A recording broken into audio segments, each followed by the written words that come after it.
welcome back.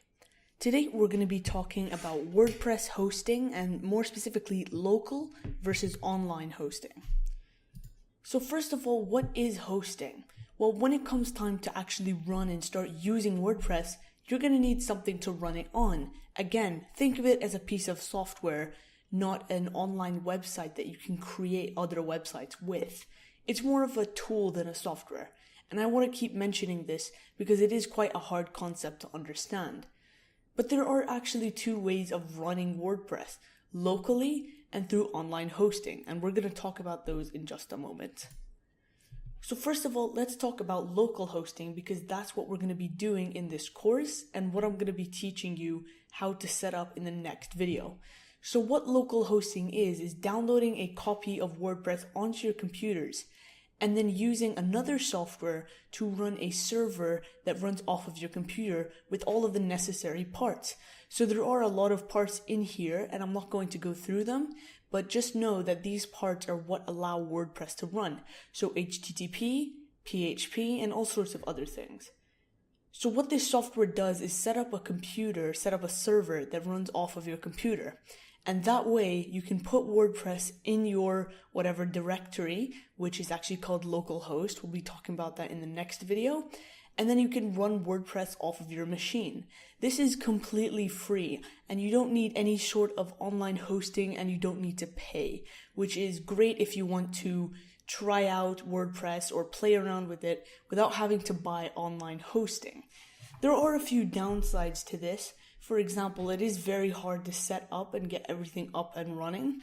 But other than that, local hosting is a great way to practice WordPress.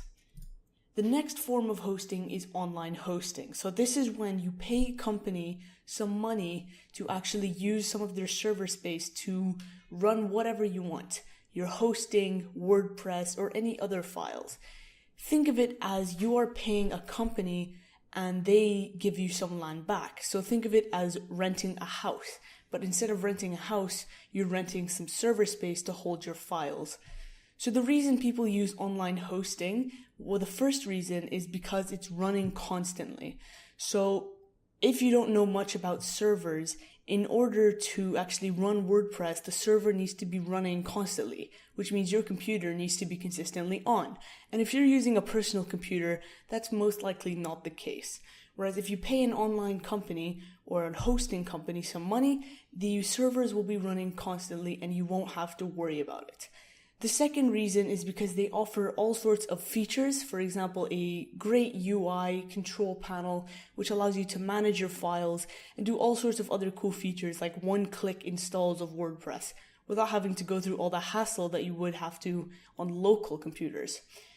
And it's not just limited to WordPress on these hosting sites. You can store almost anything, applications, files, if you want to access it anywhere. Think of it as sort of a cloud.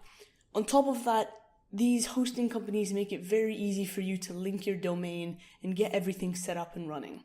So online hosting is mainly used for real-time applications. For example, if you're making a company website or a startup website, or maybe even a game, you'd mostly use online hosting because the server will be running constantly and anyone can access it without having to mess around with any settings.